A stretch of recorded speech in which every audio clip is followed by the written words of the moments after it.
l'artiste disparaît et on entend une autre conversation. Cette fois-ci, c'est avec deux femmes, une qui est fantôme, une qui est solide, qui se connaissaient sur Terre. La femme fantôme est en train d'expliquer à la personne brillante et solide, la femme brillante et solide, qu'elle est prête à pardonner son mari, Robert. Elle est prête à la pardonner. Du moins dans le sens chrétien. Qu'est-ce que ça veut dire? On ne sait pas trop. Mais on comprend qu'est-ce qu'elle veut dire par cette phrase-là, dans le sens chrétien. Autrement dit, je suis prête à lui dire, je lui pardonne, mais je n'oublierai pas du tout ses défauts, à quel point il est atroce. Et donc, pour elle, le pardon, c'est plutôt quelque chose, d'un certain sens, qu'elle affirme sans vraiment le ressentir à l'intérieur d'elle. Elle ne veut pas même être ici si Robert est au ciel. Et ça, pour elle, de certain sens, c'est le pardon chrétien. Le point de C.S. Lewis, d'un certain sens, à ce moment-ci, c'est un peu de faire pointer un aspect chez certaines personnes qui se disent chrétiens ou une certaine conception du pardon chrétien où ce qu'on les pardonne, mais on n'oublie pas leur faute. Et donc, d'un certain sens, on garde devant nos yeux leurs problèmes au lieu d'un certain sens, repartir à zéro. Maintenant, la personne lui répond qu'elle n'est pas sûre de comprendre, mais la fantôme continue à jaser, coupant la parole du personne solide, et elle commence à expliquer que, tu sais, toi, là, tu ne l'as jamais vraiment compris. Tu as toujours vu Robert comme étant quelqu'un qui ne pouvait pas faire rien de mauvais. Et moi, je l'ai connu réellement. C'est moi qui étais sa femme, qui vivait avec. Puis, tu réalises-tu là, que vivre avec Robert, c'était une véritable tribulation? C'était horrible.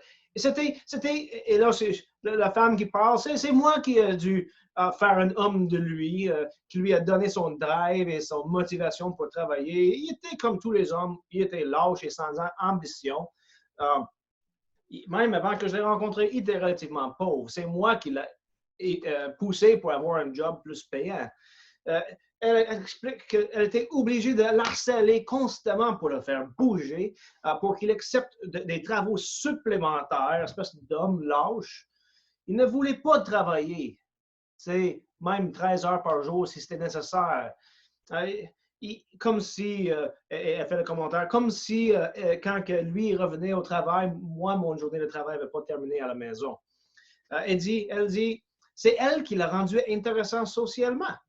Si c'était à lui, il aurait été heureux de rester assis dans sa chaise, à rien dire à personne, sans vraiment parler. C'est elle qui a dû toujours partir de la discussion, partir de la conversation, le faire sortir de son coquille et de ses pensées pour avoir les conversations. Et, horreur des horreurs, des fois, il ne l'écoutait même pas. Elle travaillait sans cesse pour prendre soin de la maison, pour le rendre plus beau, pour lui, des fois passant des heures à préparer des arrangements de fleurs pour mettre sur son bureau sans aucun mot d'appréciation de son part. Au contraire, il était frustré d'avoir ces fleurs sur son bureau parce que ça lui enlevait la place de travail. Puis, il était venu en colère la fois qu'elle a, par accident, échappé de l'eau sur ses papiers en mettant les fleurs.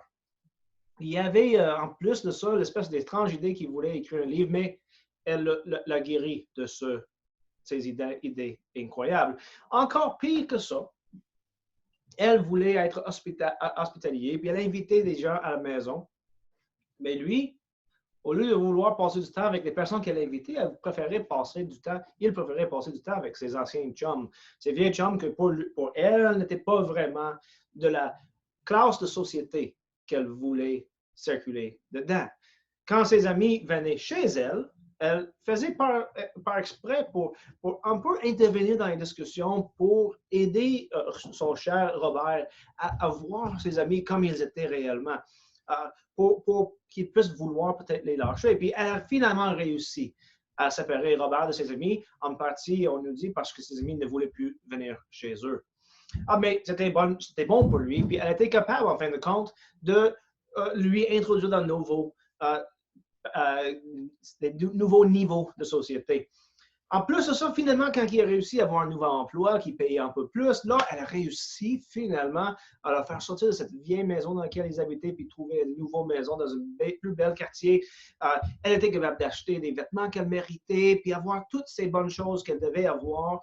Et pourtant, il était toujours pas heureux d'une telle vie. Au contraire, cette espèce d'homme ingrat s'est retiré à lui-même.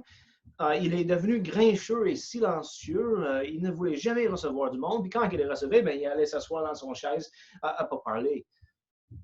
Malgré son mauvaise attitude, elle a tout fait pour l'aider. Elle a fait son devoir de femme pour le transformer puis le réformer pour qu'il soit un vrai homme. Elle l'a obligé de prendre l'exercice. Elle l'a obligé d'être social. Elle l'a amené dans des voyages intéressants. Elle s'est assurée qu'il n'a jamais trop bu. Puis, elle a même encouragé, quand ça a commencé à aller vraiment mal, là, plus tard, à la fin de sa vie, elle a encouragé de commencer à écrire encore. Ça pourrait lui faire du bien, peut-être, dans ce temps-là. Elle a tout fait pour lui, et lui n'a montré aucune gratitude.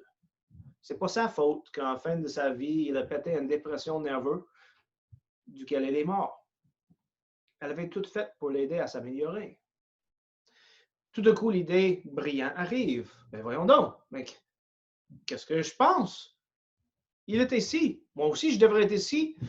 Le travail de réformation que j'avais commencé dans sa vie sur Terre, c'est pas complète. Je pourrais continuer ici. Elle est prête même de venir au ciel et offrir ses services pour aider à transformer Robert davantage. Elle est prête à venir aider à reformer son caractère pour qu'il devienne le vrai homme qu'elle sait qu'il est capable de devenir.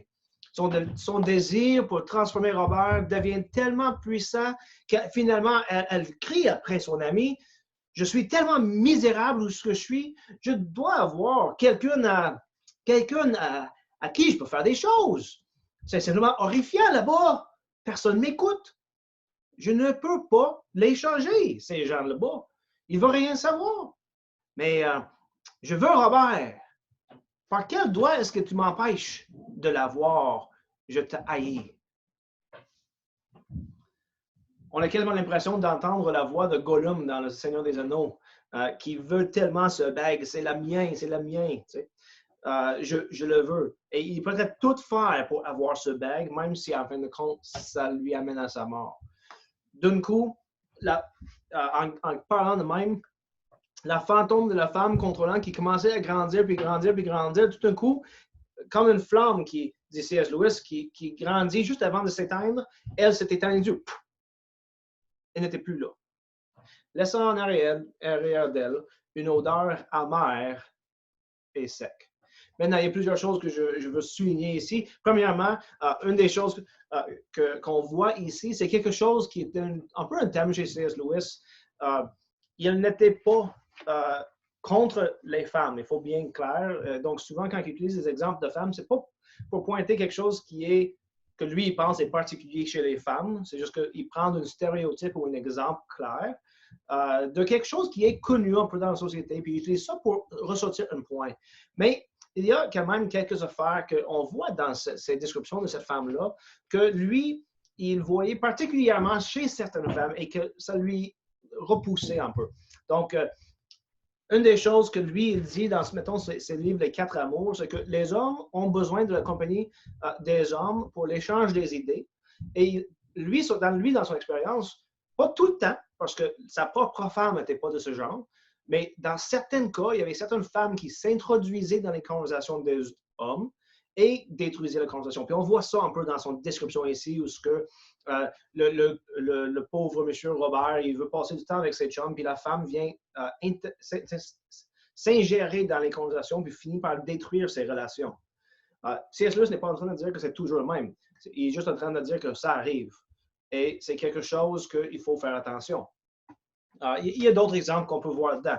Mais je veux faire remarquer trois choses. Premièrement, n'oublions pas, on cible une femme ici comme quelqu'un qui est harcelant son mari pour lui faire changer, pour lui faire devenir ce qu'elle pense qu'il devrait être. Pourquoi est-ce qu'on prend cet exemple? C'est un stéréotype connu dans la société, mais on n'est pas en train de cibler juste des femmes. En fait, on est en train de ressortir qu'il y a certaines personnes qui ne désirent pas le bien des autres réellement, seulement ce qu'ils voient comme étant leur bien. Donc, l'autre personne doit se conformer à ce qu'eux, ils voient comme étant le bien pour eux. Donc, l'exemple ici, c'est la femme qui, elle sait qu'est-ce qui est bien pour son mari, puis elle veut le changer pour qu'il confirme à ce qu'elle pense qu'il devrait être. Mais ce n'est pas juste les femmes avec leur mari qui font ça. Il y a toujours des hommes et des femmes qui sont contrôlants, puis qui savent mieux que les autres qu'est-ce qui est bien pour les autres, et ils font tout ce qu'ils sont capables pour pousser ces personnes à atteindre ces buts, sans même essayer de comprendre ces personnes et qu'est-ce qu'eux, ils voient comme étant bien. On voit cette même attitude autant dans le mariage que hors du mariage. Deuxième, ce désir, c'est une chose que C.S. Lewis il soulève juste à la fin, ce désir de changer l'autre devient tellement puissant, de le contrôler pour qu'il fait qu'est-ce que moi je veux, là, ça devient tellement contrôlant et puissant chez cette femme dans l'histoire que tout d'un coup, elle s'éteint et elle est partie. Autrement dit, le point de C.S. Lewis, c'est que ce désir était tellement puissant que ça l'empêchait d'avoir des vrais désirs pour le bien, pour son propre bien. Cette passion finit par le consommer. Elle ne semble pas être au courant de ses propres défauts. Elle n'est pas là pour Dieu, mais pour changer les autres. Finalement, une autre chose qu'on remarque, c'est que son enfer, son jugement éternel, on pourrait dire, c'est qu'elle ne pourrait jamais jouer le rôle de réformatrice de personne. Elle n'a personne sous son contrôle.